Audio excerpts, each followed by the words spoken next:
Hey guys, it's Peter, and I'm back. Of course I'm back. I'm not going anywhere. Boost. Peekaboo. I see you because I'm YouTube famous now. Available summer 2024, the album. Dad.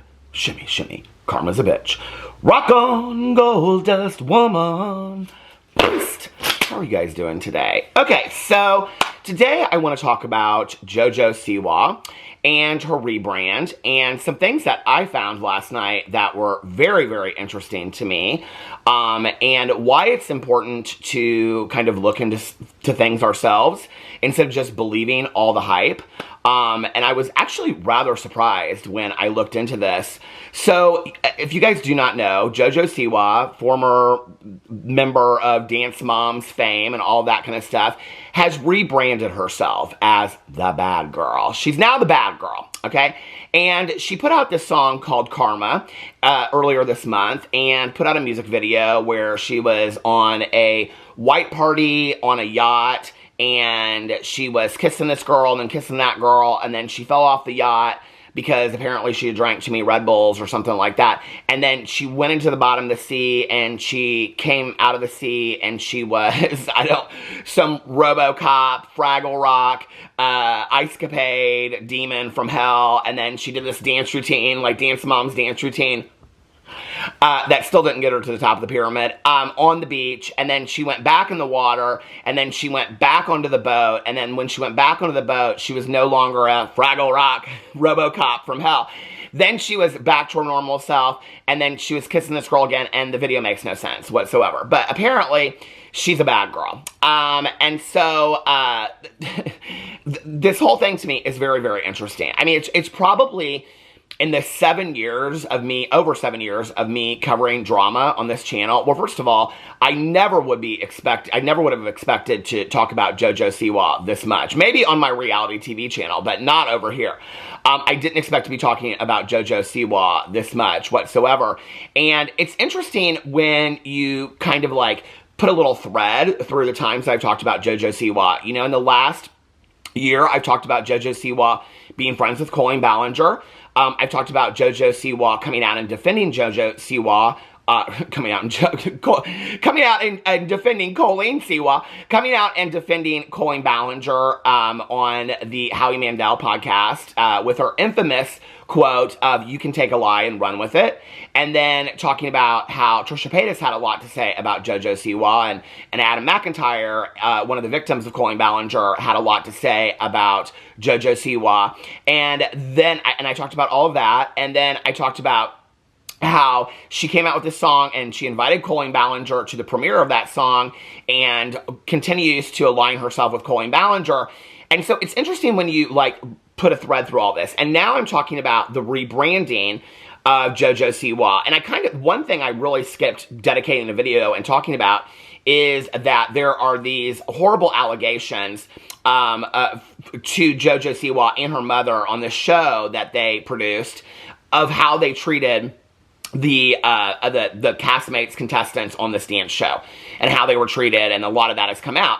And this rebrand happened right after those allegations came out. Adam McIntyre has suggested that maybe this rebrand came at a time, and I believe there probably is some truth to this, that the rebrand probably maybe came at a time to kind of deflect attention off of these allegations that Jojo Siwa was getting about this show. Okay, so I didn't really cover that show. I've mentioned it in a couple videos, but then I started covering the fact that she came out with this song, and that Colleen Ballinger was at the song, and that she's aligned herself with Colleen Ballinger, and she's aligned herself with Todrick Hall, who is also another Colleen Ballinger defender, and on and on and on. And when I was looking at this stuff last night, it was very interesting to me, because Jojo Siwa is somebody that has built fame in the last 5 or 10 years and has done very, very well for herself, more so since she's left Dance Moms than when she was on Dance Moms. She was not a favorite on Dance Moms, period, end of story.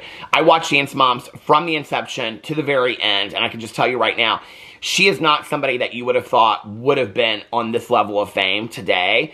And she did that herself through YouTube and through the bows and through her alignment with people and her collaborations with people. Many of those people are very problematic, such as Colleen Ballinger. And it's interesting when you look at all this kind of stuff. And then I started looking into some of the things with Colleen Ballinger last night, her views and her channels and things like that, and what her most viewed video is, which has something to do with Jojo Siwa of recent times. And it's interesting when you look at all of that, and then this whole idea that when you look into the hype of all the Jojo Siwa super fandom of that, this is her rebrand, and she's doing so great, and she's topping charts, and she's you know, getting all this attention, and this is really like the time, and she's in the limelight, when that's really not the case at all. And the reality is, it's all smoke and mirrors. It's all a PR stunt. And I really do believe that the Colleen Ballinger effect, as I'm going to refer to it, or the effect of being Colleen Ballinger's friend, is really greatly affecting these people. I really believe that, you know. Todrick Hall, who is somebody that I've covered recently, is somebody that is destitute. He's come out and said that he has no money, has been begging for money online, and is really, really struggling financially, and is a person that should not be struggling financially. You know, has been on reality shows, has paid large sums of money for appearances at Pride Day festivals and things like that. And I actually went in and I looked at what those appearances pay for like headliners, and I said $5,000 to $10,000, and that was actually like lowballing it. It's much more than that, depending on where you're at. And Palm Springs, which is where he performed when he was on the reality show. I don't know what other Pride Day festivals he performed at, but on the reality show that he was at, which was The Gays of WeHo or whatever, which was one of the most superficial shows in the entire world, probably besides the Kardashians. On that show, he does the Pride Day Festival at Palm Springs. Palm Springs, which is kind of a gay mecca in the United States, is probably one of the Pride Day festivals that's going to pay more than other places. Not to mention that Palm Springs has a lot of money to pay headlining people for their Pride Day Festival a lot more. So he's getting paid large sums of money for appearances. He was on a reality show. He just released an album. I'm very confused as to why he's destitute. Unless, you know, and I'm not going to put salt in the wound and things like that, unless he either has incredibly poor money management, which, you know, a lot of people have come out and said that they never got paid by Todrick Hall. So, I mean, that money has got to have gone somewhere, you know, maybe in his own pocket, or I don't know, into his own projects, as he said, and things like that. But what's interesting to me about it is that it doesn't seem like he's booking appearances anymore. And it doesn't seem to be that, you know, his songs are showing up on charts and he's selling out shows anymore. And he has made it very, very clear that he will not back away from being Colleen Ballinger's friend, okay? And that's one thing. That's one example. And then now Jojo Siwa, she's making it like, oh, I was in the top, you know, 50 of TikTok. When I looked, and I explained this the other day in the video, she appeared on the top 50 TikTok chart at 37, and it's not hard to get on that chart, okay? Like, I mean, if you have, let's say, 100 people that do a video to your song, you're probably going to make the top 50. So she appeared at 37, and just a week later had fallen to 40, and I think she's off the chart at this point, right? So within 2 to 3 weeks, she's fallen from grace on TikTok, and the majority of those TikToks were people making fun of the song. They weren't people like James Charles, who's also aligned himself with Jojo Siwa, and she continues to align herself with him, who is also a known predator. It's not people that are doing legitimate dances to it, and it's trending because of dances people are doing to Jojo Siwa's song Karma. It is people that are making fun of Jojo Siwa and the song and the rebrand and things like that. Those are the videos that are going viral, which is why the song hit the top 50. So I'm looking at all of this last night as someone that is very interested in PR, and it is very interested in the motives of people. I've said that for years and years and years. One of the reasons why I love covering influencer drama is because I like to look at the motives behind, you know, what they're doing, and why they're saying what they're saying, and why they're putting out there what they're putting out there. And when I started to look at it, and I started to look at Jojo Siwa's Twitter and Jojo Siwa's Instagram and the charts and things like that, and I read this article by Forbes, and I started putting all of it together, and then I looked at Colleen Ballinger and her channels and her views. I was like, No, this is not good. And I have given several examples that I just like pulled out of my ass of if I were Jojo Siwa's PR person, how I would completely rebrand her. Now, the one thing you have to understand about this, you have to remember, right, is that people always will say in defense, if they're super fans of Jojo Siwa or super fans of Colleen Ballinger and things like that, right? They will say things like, well, Jojo Siwa doesn't have to give up her friend Colleen Ballinger. Jojo Siwa doesn't have to come out and make statements, whatever, right? You're right, she doesn't. But she also doesn't have to do the opposite and defend her. And then people are like, well, why does she? Well, this is her career. You know, Jojo Siwa is 21 years old. Now, she probably financially will never have to work another day in her life, right? Okay, but does she not want to work another day in her life? We're talking about her career, that she's worked very, very hard for her career. And one of the things that we have found about Colleen Ballinger since the allegations came out last June, I mean, it's been almost a year. We're coming up on a year anniversary of the allegations coming out. One of the things that we found is that Colleen Ballinger is not necessarily the friend that shows up for their other friends. And I think that one thing that's interesting to me is that if I were in her shoes and I had friends of mine that were trying to rebrand or build their careers and things like that, I purposely would not show up to the premiere. I would not want to taint the reputation of Jojo Siwa. If I were Colleen Ballinger, people are like, oh, well, she showed up to support her. I wouldn't show up if I were Colleen Ballinger. With the reputation that she has and how greatly people are looking at her and the age that Jojo Siwa was when she was friends with Colleen Ballinger, the fact that people are coming out now and saying that Jojo Siwa will probably come out 5 or 10 years down the road with similar allegations to Colleen Ballinger when she has this realization, when she matures and things like that. If I were Colleen Ballinger and I really did care about Jojo Siwa, I would steer clear of that premiere. I would call her up on the phone, I'd send her some flowers, whatever, and I'd say, hey, listen, girl, I am so proud of you for this rebrand and your song, but I don't think you want me at your premiere. I think it's going to bring you unwarranted attention that you don't want, okay? And I don't want to taint this in any way. This is your moment to shine. I don't want to, and even if Jojo Siwa said, no, Coleen, I want you there, I'd say, well, I'm sorry, I'm not coming. Okay, this is not the time. I appreciate your support. I appreciate the things that you've said to me, but I do not want to show up to this thing to taint anything that you have done or that you are trying to do to be successful. I don't want to hurt your career because I care about you. Now, that shows you what kind of friend Colleen Ballinger is, because if I were that person, that's what I would have done. I wouldn't have shown up to the premiere, which says that Colleen Ballinger is so selfish that she only cares about herself. That was not I'm going to show up for my friend moment, because the detriment that has affected Jojo Siwa by Colleen Ballinger showing up there and everybody going, Colleen Ballinger was at Jojo Siwa's premiere, it actually doesn't make it look like Jojo Siwa is this great friend. It actually doesn't make it look like Colleen Ballinger is this great friend. It shows that Jojo Siwa still aligns herself with a predator, and it shows that Colleen Ballinger doesn't really care, is what it shows, right? And so, for me, that friendship is very, very interesting. The thing to me that's interesting about this whole rebrand, okay, is that, first of all, Jojo Siwa, you need to hire a new PR and marketing person. You need to fire whoever your PR and marketing person is. Now, I can tell you that day one after the song came out and the reception that it received, I would have been having a board meeting if I were you, okay? And I would have been firing every person on the PR and marketing firm. The other person I would fire is the person that scripted that response to you, because you knew when you were going on the Howie Mandel podcast that they were going to ask you about Colleen Ballinger. This is very, very important when you talk about PR and marketing, okay? That when Jojo Siwa went on the Howie Mandel podcast, she knew that she was going to be asked about Colleen Ballinger. She knew that, right?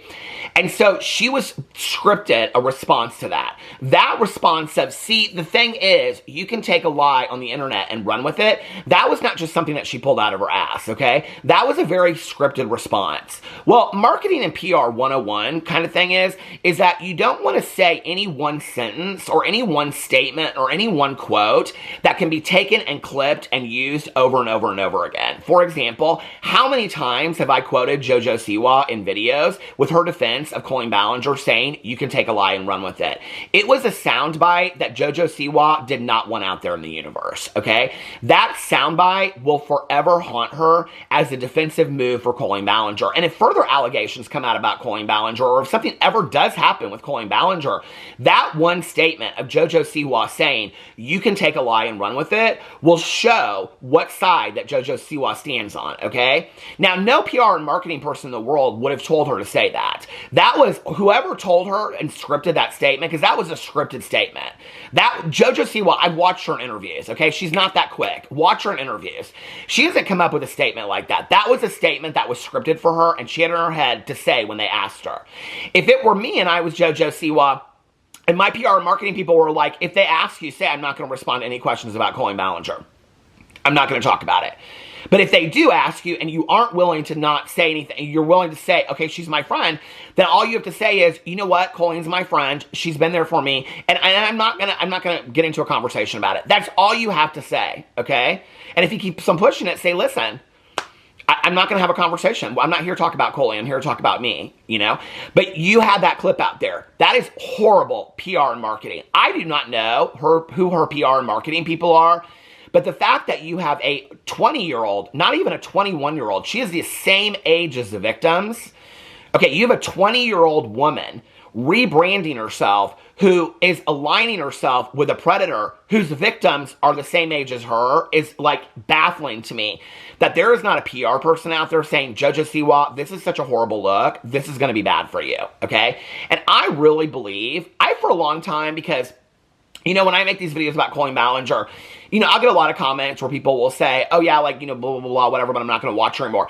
I think I kind of fed into this belief because I got a lot of people that were like, oh, you know, Colleen this, and Colleen's, you know, she's okay, and whatever, people were defending her, and I kind of fed into that a little bit, until I started looking last night, I was like, no, Colleen she's barreling out, like, her career is not doing good whatsoever, and she's affecting herself greatly, and I think she's probably really greatly affecting the people around her to a level that I think that I wasn't even aware of, and I followed this stuff pretty closely. So I'm looking last night, and I read this article. Let me read you this article. The reason I was looking at this article was because there's been a lot of allegations, and I did this video the other day, that Jojo Siwa actually stole the song Karma from this artist named Britt Smith, who did a demo of it in 2012. So actually what it is that she picked it up, it was passed around, okay? So let me read you this article by Forbes, or just skim through parts of it, okay? So the article is titled, Artist Who Recorded Jojo Siwa's Karma a Decade Ago Goes Viral and Outcharts Siwa on iTunes. Top line, days after former Dance Moms and Nickelodeon star Jojo Siwa released her single Karma in an attempt to pivot to a more mature image, a recording of the same track from 2012 by the largely unknown artist Britt Smith went viral on TikTok, prompting Smith to release her version, and earning Smith a higher rank on the iTunes chart than Siwa. And then it goes in here and says, key facts. Jojo Siwa released her single Karma on April 5th to a generally negative critical reception after teasing for weeks that her image, formerly curated for young audiences, would shift to a more mature focus. Now, what's important about this is that Jojo Siwa had fed this out on Instagram, everywhere else, that she was turning bad. Okay, that she was turning bad, girl. She was going to be bad. And when you go over to Jojo Siwa's Instagram, all the things she's posting is making it seem like this song is going viral and everybody's wanting it. And every interview that she does, which this is so interesting to me, I've watched a lot of these interviews where people are asking Jojo Siwa about this song, and she feeds it out like it's like a top 5 song, right? And the interviewers never question her on it. I mean, every person I've seen interview her, they never question her on it. Why are people so afraid of Jojo Siwa? Put Jojo Siwa in front of me. I'll call her a liar straight to her face. I'll say, you are building this up to be something it doesn't. See, this is the thing about real artists, okay? If you are a real musical artist, you don't have to act like the shit that you're putting out there is the grandest stuff in the world, because you're proud of whatever you put out there. You don't have to fake it, okay, until you make it. You can just be proud of what you put out there. Most artists are. You know, most artists are not even discovered for years and years and years. Some artists are never even discovered. They just love the artistry of what they're doing, right? So, for me, it's all just smoke and mirrors and it's fake. And then it goes on and says, within days of Siwa's single release, clips of the unreleased music video from former singer Britt Smith's 2012 recording of the song went viral on TikTok, with some garnering millions of likes and many commenters praising Smith's take on the track.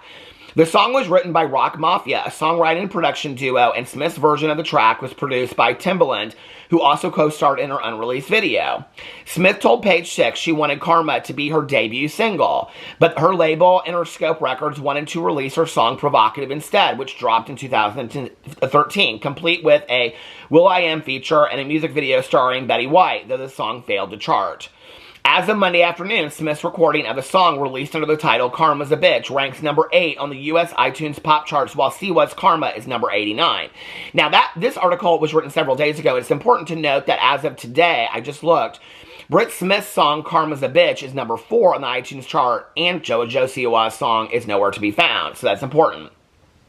Siwa told TMZ, the most reputable news organization out there, she does not know who Smith is and denied allegations made by social media users that she stole Smith's song, stating it is not uncommon for songs to get passed around to other artists before being released. What's interesting to me, okay, as somebody that, you know, I'm somebody that, like, Google searches, if I'm thinking about writing a book, and I'm going to call the book, like, Peter's Memoirs, I Google search, like, Peter's Memoirs to see if there's another song out there, okay? Or another book out there written like that, you know? Or if I'm going to do this, or if I'm going to do that. Like, I always kind of look up, like, titles of things, or, like, if I'm going to do a video about something, I'm like, you know, when I'm thinking about, because I'm, you know, transitioning and doing more true crime, I'm, like, looking out there, like, has anybody covered this, or whatever. To me, it's so weird that your entire rebrand is built around this song, and you never even looked. People on TikTok could find this, but you never even looked to see if this song existed. No, man, I'm not buying it. And I said this in my video the other day. I truly, truly believe that Jojo Siwa was so desperate for views. I don't think she thought it was going to turn out this way. I don't think she thought it was going to turn out this way. I think she is so desperate for views that she is going along the old angle that, you know, any news is good news kind of thing, which is not the truth, okay? It's not. I've proven that through the years, that the whole idea of anybody talking about you is somebody talking about you. That's not always good, okay? And I firmly believe that somebody in her camp put this song out there. Well, the thing is that I don't think she realized that there are a lot of Jojo Siwa people out there that do not like Jojo Siwa. And I think a lot of people have switched because of her support of Colleen Ballinger. So let me show you this. Okay, so when you go in here and you read this article, Smith told Page Six that Rock Mafia had originally written Karma with Miley Cyrus in mind, but she passed it on. Now, at that time, what it makes me think is that, so this, obviously, Rock Mafia owns the song, okay? Britt Smith doesn't own the song. Rock Mafia, since they wrote the song, they own the song. Miley Cyrus in mind, but she passed it on. Some social media users has also speculated Karma was intended for Cyrus based on exchange between Cyrus and Rock Mafia on Twitter in 2012, in which the latter used the hashtag Karma's a Bitch, which would make sense. She also stirred controversy during her Karma rollout for stating in an interview with Billboard, this is, we're talking about Jojo Siwa, that she wants to start a new genre of music called gay pop, citing Miley Cyrus and Lady Gaga as influencers for her new musical direction. Lady Gaga has been doing gay pop since she started, so that's not a genre that you need to invent. And this is why I think, like, Lady Gaga isn't coming out and saying anything, because why would she? Lady Gaga, why, I mean, can we just talk about when she wants to talk about inspiring them? Okay, Lady Gaga wrote the song Born This Way, or sang the song Born This Way. I mean, that song was played at every Pride Festival for years. People, like, you know, identified with that song and all this kind of stuff. Lady Gaga has been doing a lot for the LGBTQIA plus community since she began, right? And so for you to say that she inspired you for this new genre of music called gay pop is really condescending and patronizing to Lady Gaga, honestly, who built the road for you to even put this song out there of you just kissing a bunch of girls on a boat, okay? I mean, it's not revolutionary, and actually it's 10 steps back is what it is. If you want to talk about social awareness and things like that. I mean, it really shows, like, what a sheltered world Jojo Siwa has always lived in and still lives in. Lady Gaga as influences for her new musical direction. Musical duo Tegan and Sarah, twin sisters who are both openly gay and have been releasing music since 1999, stitched a TikTok of Siwa's Billboard interview in which they silently stared into the camera before smirking. These gay pop stars love JoJo, they captioned the video. Out Magazine posted a list as part of our love for Siwa, ranking 25 of the best gay pop songs from the 1970s to the present, which I did in my video the other day talking about Sylvester and everybody else. Siwa clarified to TMZ that she did not mean to imply she created the genre. Actually, I watched the interview with you, Jojo Siwa, and in their interview, you were talking to your producers, and you said you wanted to come up with a new genre of music called gay pop. You said that. It doesn't matter what you meant to imply, and this is where you need to have really good PR and marketing people that will script these things for you, okay? Not script, take a lie and run with it. Not script, you came up with a new genre called gay pop. Script the truth, okay? Because you are saying bullshit all over the place. It's a mess. You are a mess, Jojo Siwa. Okay, she said, I definitely am not the inventor of K-pop, for sure not, but I do want to be a piece in making it bigger than it already is. Well, if somebody asks you in an interview, then what you would say is, I want to contribute to the genre of gay pop. You wouldn't want to say, I talked to my producers, and they were like, oh my God. And I was like, yeah, I want to come up with a new genre of music, gay pop. That's completely different than saying that you wanted to contribute to gay pop. And what it shows is that you don't know your history of the LGBTQIA plus community whatsoever, okay? So as you want to sit here and put a song out about lesbians kissing on a beach, okay, and lesbians kissing on a boat, and you think that's so revolutionary, all right? When there are people that are fighting the good fight for you and have for over 100 years, all right? You can't even pay homage to those people. You don't even know who those people are, okay, to respect them. All you know is what you were playing in your ears to dance to get to the top of a fucking pyramid. That's all you know. You don't know your history, which is why you're talking out of your ass in interviews left and right, and you look like a fool, is what you look like. It's ridiculous to me. And don't even come over here and say it, because at 20 years old, I can tell you right now, okay, having come out at 18 years old on my 18th birthday in 1990, I knew a fuck ton more about the LGBTQIA plus community and the history of the LGBTQIA plus community from Stonewall and everything else, and Sylvia Rivera and everything else, okay, in 1990 at 18 years old than Jojo Siwa does at 20. And she grew up in a different generation than I did, where it was easily found to find the history of our community. She doesn't care. That's why she doesn't look into it. She doesn't care. It's condescending and it's patronizing to the people that have come before you. It's disrespectful. So then it goes on and it says, Siwa released Karma earlier this month, admitting the single was an attempt to shed her previous image as a child star. She rose to fame as a dancer on the Lifetime reality show Dance Moms and signed a deal with Nickelodeon. Goes on and talks about all this kind of stuff. Her rebrand with Karma has been largely panned by critics and social media users. Vulture slammed the singles faux edgy lyrics performed with all the conviction of the elementary age students who used to be her fans. Rolling Stone criticized Siwa as trying too hard to shock us. There's no shock to it. It's ridiculous.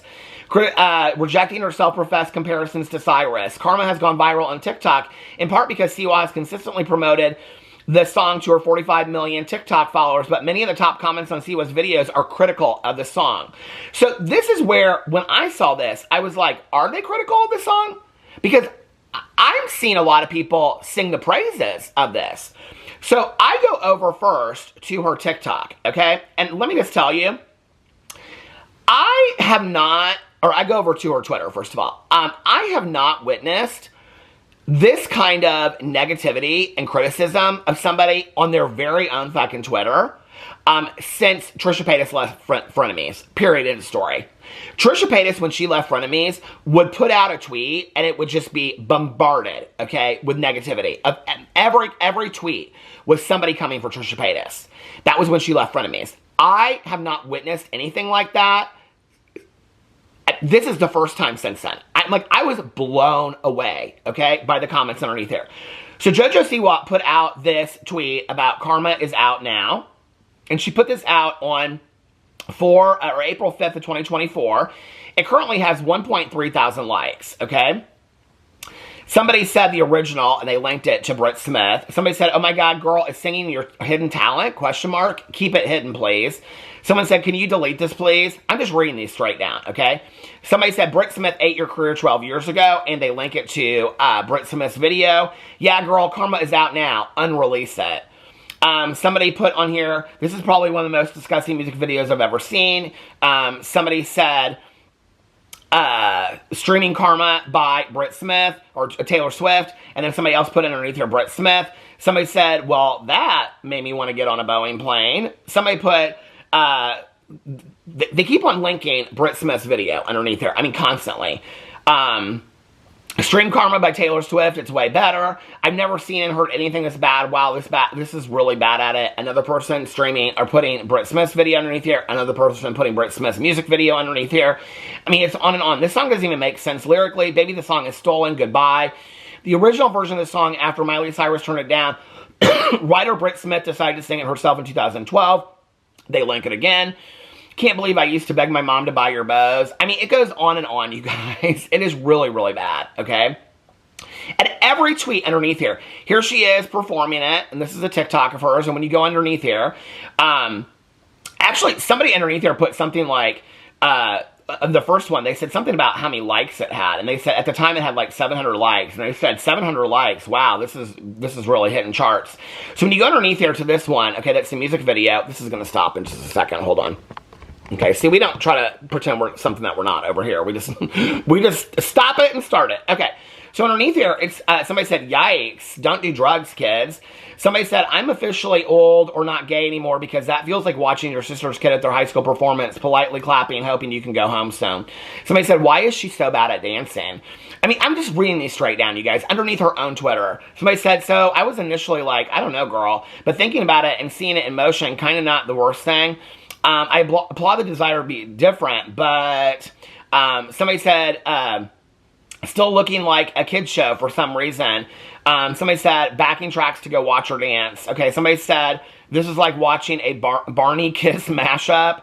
If somebody said, is this song stolen too? Oh, because this is a different song. Somebody said, so many people, you guys, some of these are really, somebody said, what happened to JoJo? I mean, it is really bad, you guys. Okay, so then you go over to Instagram, and I pulled up her Instagram, and I was like, okay, let's see what's going on over here, right? So I can't remember which one I pulled up first, but I think it was this one. No, it was, so here's an interview that she did. And then, all these people that are having her on their podcast, and then they never ask her about, like, do you think it's okay to, like, defend a predator? Like, what do you think about that? I don't respect an interviewer. If you're gonna, I don't care, listen, I don't care. If you're an interviewer, and you're gonna interview Jojo Siwa, and you're not gonna ask her about her alignment with Colleen Ballinger, and push the issue on that, and say, hey, Jojo Siwa, and when they say you take a lie and run with it, if you're an interviewer, I don't give a fuck how famous you are, I don't give a fuck how big your podcast is, I don't give a fuck who you are, okay? If you don't say to her, hey, JoJo, like, you have a very young audience, like the person that just said that they begged their mom to buy her bows. You have made millions and millions of dollars to the point where you will never have to work again off of your child audience. Many of which, when you look at her performances, it's still children in her audience, okay, that look up to Jojo Siwa as a dancer and dance moms and want to be as famous as she is. Do you not feel like you have a responsibility to your child audience that there is a woman out there that you are friends with that has a allegations with factual evidence, okay, that she was speaking sexually inappropriately to minors? Do you not take issue with that? See, the thing is that you can take a lot. No, JoJo, we're not going there again, okay? We're not going with that soundbite that your PR people gave you. I want to know how you feel as a grown woman, okay, with grown woman cars like Lamborghinis and Ferraris, grown woman careers making $10 million a year, being ultra famous and being a role model to your youth, okay? How do you feel protecting somebody and defending a woman with factual evidence of having sexual inappropriate conversations with minors? If somebody doesn't ask her that in an interview, fuck you for having her on your interview. Then you are only having Jojo Siwa on your interview, okay, for views and for clicks. And you're part of the problem as well. If you're not going to ask the hard-hitting questions, then you're part of the fucking problem, okay? All these people out there want to be interviewers of the world. All these people out there, oh, I want to be the next Barbara Walters. I want to be the next Diane Sawyer. Do you know why Barbara Walters and Diane Sawyer got to be, and I'm not even saying those people are that great of people to begin with, okay? But do you know why they got to be those people? Because they asked the fucking hard-ass questions.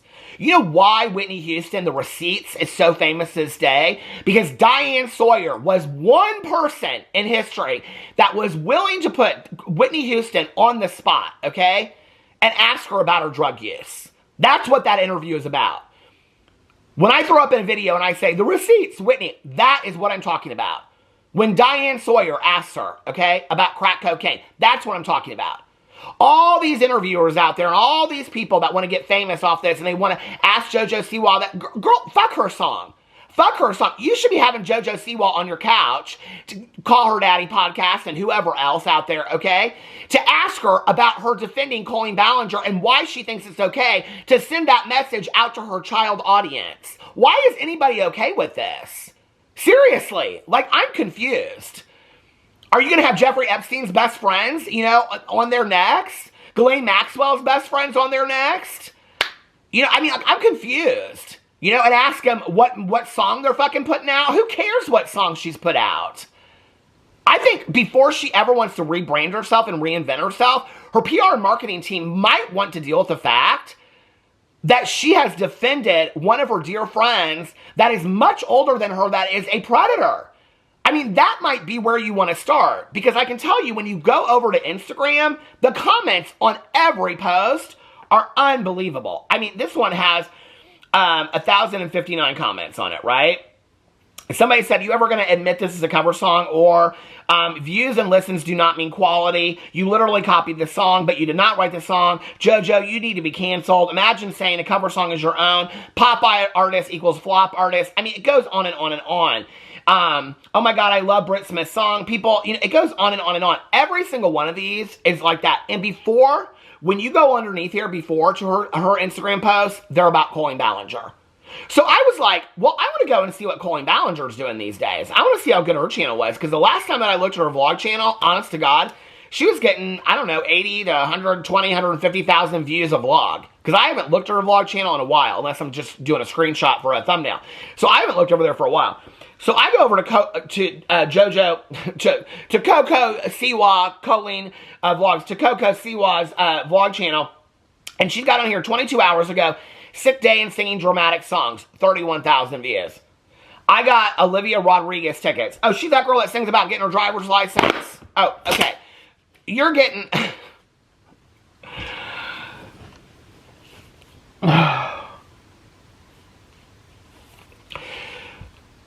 The majority of the people that love Olivia Rodrigo, let me just put this in perspective for you, okay? And I'm not dogging anybody out there that's 30 and older, 40, 50 that likes Olivia Rodrigo. Like who you like, okay? Jaclyn Hill in her video even says the reason she's going to the concert is because of her young nieces who like Olivia Rodriguez, okay? Olivia Rodrigo has a very young audience, all right? We know that. Colleen Ballinger is now pandering again to that young audience. She showed up to Jojo Siwa's premiere. She's pandering against this young audience. Y'all don't have a problem with this? This woman, less than a year ago, had allegations, okay? They're not even really allegations. There's proof. There's actual proof out there of conversations that she was having with minors, okay? Where she was asking children under the age of 15 about their first period, about their favorite sexual position, telling them intimate details of her marriage. And people don't have an issue with that, because to her it was, I was overstepping boundaries. My battery died. Thank God I had one sitting right next to me. So, and she says she oversteps boundaries, and she sometimes didn't know boundaries with her fans. Girl, it's so far past being the weird aunt at a picnic, okay, which is such a weird analogy anyway that you would ever, that's like the weird uncle, okay? The weird uncle that nobody wants their kids around. Why would you ever equate yourself to that? It's so far past being the weird aunt. It's so far past having not appropriate boundaries with, it's that you don't see the problem, okay? The evidence is staring you right in the face. And, for a long time, I thought Colleen Ballinger didn't come out and address it because she knew it would be career-ending and things like that. But I actually think, in retrospect, had Colleen Ballinger at some point along the way, when she wasn't worried about legal anymore, if she actually had come out and made an apology and addressed the situation and said going forward, I really didn't see it, you guys, but going forward, this will never happen again, and I can promise you that. And for any fans out there that were affected by this, and to these individual people, I publicly and privately apologize to you. I actually think it might have turned around the career of Colleen Ballinger. I think her negligence, not only in her behavior, but was also in her lack of taking responsibility and accountability for it. I think she screwed the pitch on it. And now it's too late, because she's wanted people to forget about this, and so people are moving on. But I have kind of always believed that Colleen Ballinger was going to have this comeback moment, and 3 or 4 years down the road, she was going to be like the next James Charles, going on tour, releasing books. Well, I looked at her reviews, you guys. They're not good. So she put this video out 24 hours ago, Sick Day, and 22 hours ago, Sick Day and Singing Dramatic Songs, 31,000 views. 1 day ago, I got Olivia Rodrigo tickets, 40,000 views. Getting hair extensions, 4 days ago, 64,000 views. Buying everything I want at Ross, 60,000 views. My twin toddlers drew on the walls, 61,000 views. And that was 7 days ago. Drinking games with my sister, 62,000 views. Then you hit Jojo Siwa's Karma release party, 159,000 views. Then it goes to 12 days. That was 11 days ago. 12 days ago, help me pick an outfit for JoJo's party. 64,000 views. It's My Husband Blew It. 68,000 views. Intense Family Easter Competition. 78,000 views. Maisie makes dinner and a fashion show. 60,000 views. Where she's still using her kids, okay, in thumbnails as a family vlogging channel with allegations of predatory behavior, and she's still using her kids in every thumbnail that she's got on here, okay? She's getting between 62. I have to talk like Miranda all day. Oh, well, that's a good idea, girl. I think that you had people that felt unsafe at your Miranda Sings show. Your Miranda character did such inappropriate things, okay, that I think that's a pretty good idea. And what that actually shows is you've learned fucking nothing. But maybe I'll make a whole dedicated video to that.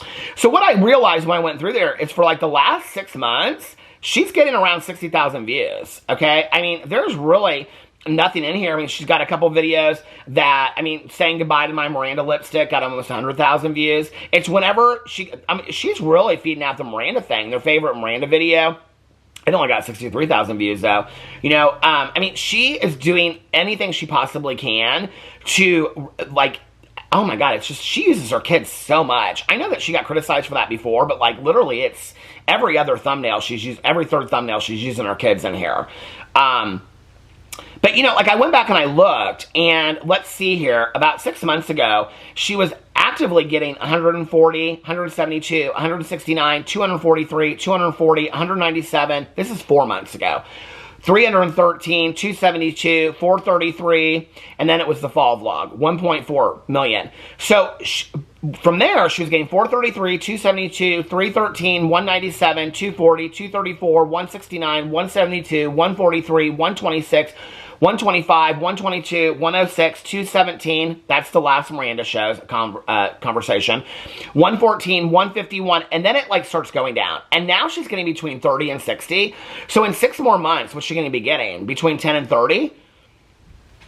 Which is what I'm getting on my channel. And she has, how many subscribers does she have on her channel? Hold on a second. And Colleen Ballinger has 8.3 million subscribers on her channel. And I've lost, I don't know, 500 to 1,000. Somebody actually commented on my video yesterday. It was so nice. They said, what did they say? Hold on a second. Because I was going to do this whole video where I was, oh, there's all these shoes I was going to buy, where I was going to dress this. But somebody said on my video yesterday, where is it? I screenshot it. Because I haven't talked about this in a long time over here. But somebody said, this is the first time I've ever experienced a strange phenomenon of being unsubscribed without knowing about it, and YouTube had the nerve of unsubscribing me from your channel. I'm so mad. Of course, I quickly resubscribed, but I am so appalled because you are one of my first creators I've ever subbed to on here, and been so since early family-friendly days and long before the Geddons. You're my favorite. Not sure if this is a thing that others have recently experienced, but just want to let you know. Yeah, Dustin Daly and other people have told me that they are having people unsubscribe to them. But do you remember when I talked about it years ago? And people said it. I said it was a glitch, and people made so much fun of me, so that's why I don't talk about it anymore. But yeah, I get people that send that to me, you know, in DMs, but I'm like, I haven't talked about it on here for a long time, so make sure that you're still subscribed to my channel. But needless to say, I'm losing subscribers left and right. She seems to be doing pretty good, okay? At 8.3 million subscribers, I think she was at 10 when all this started, and she's just getting a few more. I mean, I've had 30 to 60,000 views on this channel before. Okay, you go, Glen Coco, Colleen Ballinger. And then I went over and I looked at the podcast, right? Because I was like, well, I want to see what the podcast is doing. So I went over to the Coleen podcast that she has with her husband. Hold on a second. Coleen podcast. Here it is. And the podcast is called the Relax Podcast. Oh, hold on a second. And I went over here and I wanted to see what the views are like over here. And I was like, girl, no ma'am. 28,000 views 6 days ago. Okay, let's just put this in comparison to Trisha Paytas, who is getting hundreds and hundreds of thousands of views on her podcast. Okay, Colleen Ballinger, 28,000 views. That was 6 days ago. 13 days ago, 27,000 views. 3 weeks ago, 30,000 views. 4 weeks ago, 36,000 views. 1 month ago, 35. So she's getting between 25 and 30,000 views per podcast. I think that we can probably safely say that that is a total fail. Now, when you go in here and you look at where it was before the allegations came out, 193, 179, 166, 210, 224, 166, 7, 326, 230, 140, 230, 120. I mean, they go up and up and up. So she's getting between 120 and 300,000 views a video. The career of Colleen Ballinger has greatly been affected by the allegations, even more so than I ever really realized, you know? And now that I'm looking at it, and I'll probably do a whole video dedicated to that because I think it deserves it. But now that I look at it, and she's deleting comments, she can't leave comments on her videos about certain things, she blocks people, which when you're like fighting for, you know, when you're fighting for views and subscribers, Coleen, you might not want to be blocking a bunch of people. But what's interesting to me is that the people that are still surrounding themselves around her, you know, Rosanna Pansino came out with a statement, left her side. Rosanna Pansino is thriving. Trisha Paytas came out with a statement against her. She's thriving. You know, she seems to be doing really well. Todrick Hall, not doing so good. Jojo Siwa, not doing so good. So is it the curse of Colleen Ballinger? Is it, you know, being aligned with Colleen Ballinger? Is that affecting you greater than maybe people know?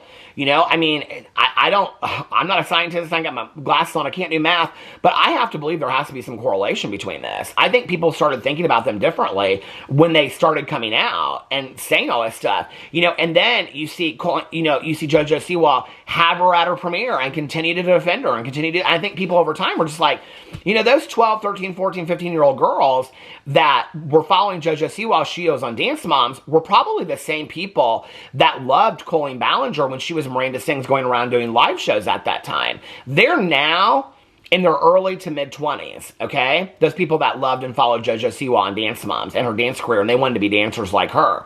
They were probably people that also, some of them probably liked or loved Miranda Sings as well, Colleen Ballinger. So it has to make sense that Jojo Siwa, who has, you look on Colleen Ballinger's vlog channel, her most viewed video from the last 6 months is her going to Jojo Siwa's launch party, okay? So people see the correlation between Jojo Siwa and Colleen Ballinger. They see it, right? And so I have to believe a lot of those, you know, young women and young men that used to look up to Jojo Siwa and used to like Miranda Sings, that when the allegations came out, that they've watched it closely and they're like, no. I mean, these are people that are in college, leaving college, having careers, entering college, getting married, starting careers, starting jobs and things like that. And they're like, I am not down for this, Jojo. You know, these are people that are moving on with their lives. This is something I've always said about YouTubers. And I think one of the things that YouTubers don't do enough is they don't take their audience on the right, like younger YouTubers that started younger and grew up on YouTube, is I don't think that they really took their audience on the right of them growing up and maturing into adults, because I think many of them didn't, in all honesty. And so I think when you look at Jojo Siwa, who's 20, she's going to be 21. Well, that's to many people junior, senior in college, right? So much of the audience that was Jojo Siwa's age. Now, you have to remember, there were people that were older than Jojo, 4 or 5 years, that were watching her. I mean, I'm talking not, you know, adults that were watching Dance Moms or younger people, but I'm talking about in that age group that looked up to her, that wanted to be a dancer like Jojo Siwa. There were people that were 4 or 5 years up. There were people that were 4 and 5 years below, right? Those people that are 4 and 5 years up, they're 25, 26, 27. You know, they're getting married. They're going on their honeymoons. They're starting their careers. Some of them probably their second careers. Okay? They are not about defending predators and being so loyal to a friend that you get on a podcast. They're looking at her and they're side-eyeing her and they're like, Jojo, like, seriously? You know? And then she was on a reality show and all this kind of stuff, and there's all these allegations with Nickelodeon coming out and all this kind of stuff, the Nickelodeon shows and all that kind of stuff, and all the allegations with Colleen Ballinger. And as a member of a reality show, you are sitting there and you are defending Colleen Ballinger having victims. This is not the time, Jojo Siwa. Okay, there's no rebrand in the world that could fucking fix that. What you probably need to do is stand on the right side of things. That might help, you know? That would be the first question I would have for you if I were your PR person. I'd sit you in a chair and say, why are you so unwilling, or why are you so willing to defend Colleen Ballinger at any expense, even if that expense is your career? Do you care?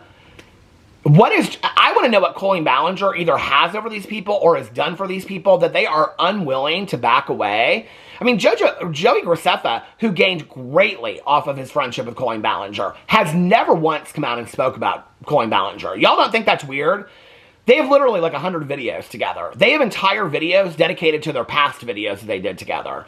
Joey Graceffa was problematic in those videos as well. Joey Graceffa has never come out and spoke about Colleen Ballinger. He just one day unfollowed her. He said she was his best friend. I mean, if tomorrow I never talked about my friend Tanya Jean again and never mentioned her in a video, and when people asked me, I just acted like it didn't happen. I never talked about her again. You think people, and I am not even on the level of Colleen Ballinger and Joey Graceffa, okay?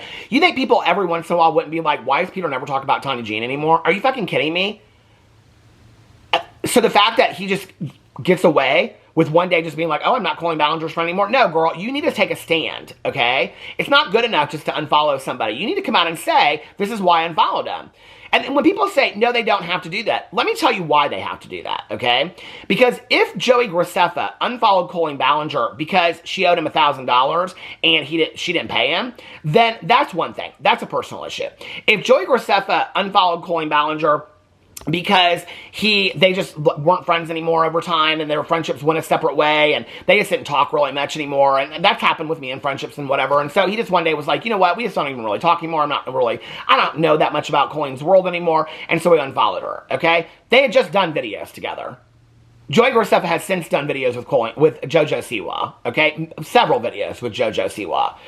So what it is that Joey Graceffa is still talking to Colleen Ballinger. He just doesn't want anybody publicly to know that.